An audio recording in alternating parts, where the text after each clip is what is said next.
Spirometry is the most commonly used pulmonary function test and is performed using either a handheld device, called a spirometer, or a larger tabletop device.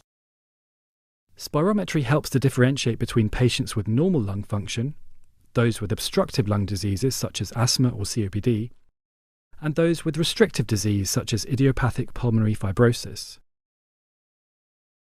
Start by measuring vital capacity with a relaxed but complete expiration from a position of full inspiration.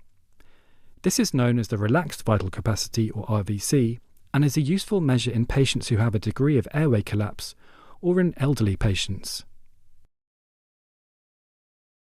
First, connect the mouthpiece and filter to the spirometer and use a clean nose clip. Ask the patient to breathe in as deeply as possible. Next, ask the patient to hold their breath just long enough to seal their lips around the mouthpiece. Finally, ask the patient to gently breathe all the way to empty, making sure to blow out for as long as possible.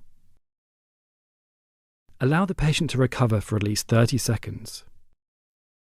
Repeat the procedure until you have at least 3 acceptable readings, of which the best 2 are within 150 milliliters, or 5% of each other. Now, repeat the procedure, although this time with a forceful expiration. This time a nose clip is optional. As before, ask the patient to breathe in as deeply as possible. Then, place the mouthpiece in their mouth with a good seal.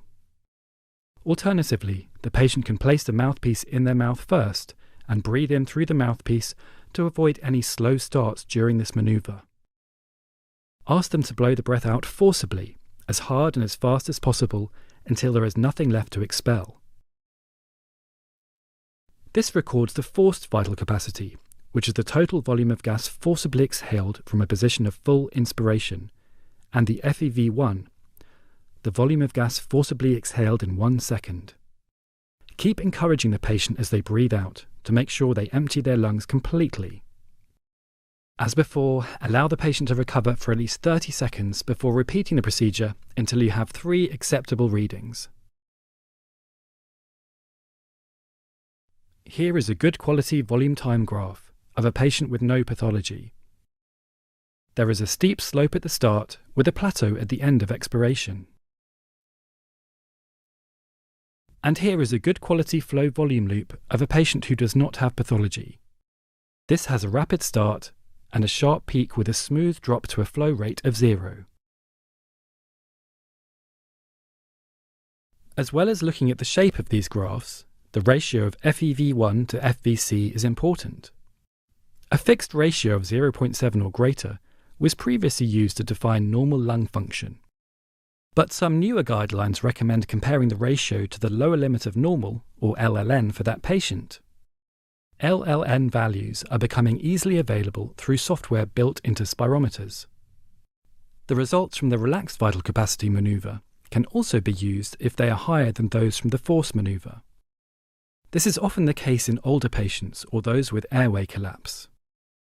Patients with obstructive lung disease will have a limitation of flow on forced expiration. In these patients, you would expect to see a decreased FEV1 to FVC ratio of below the lower limit of normal for that patient, or less than 0.7. Here we can see a volume time graph for a patient with an obstructive pattern. The FEV1 is reduced, and a plateau was only reached after several seconds of expiration. And here we can see a flow volume loop for a patient with an obstructive pattern.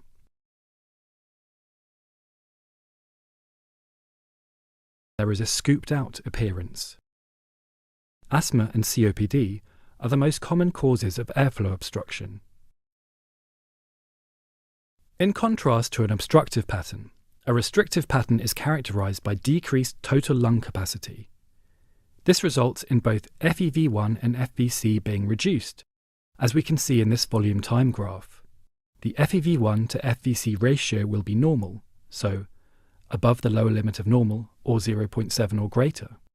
However, with a restrictive pattern, the FVC is below the lower limit of normal.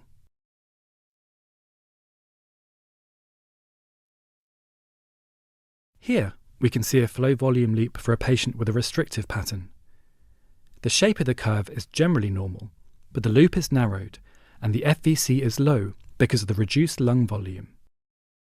Causes of a restrictive pattern include idiopathic pulmonary fibrosis, obesity, deformities of the chest wall, and neuromuscular disease.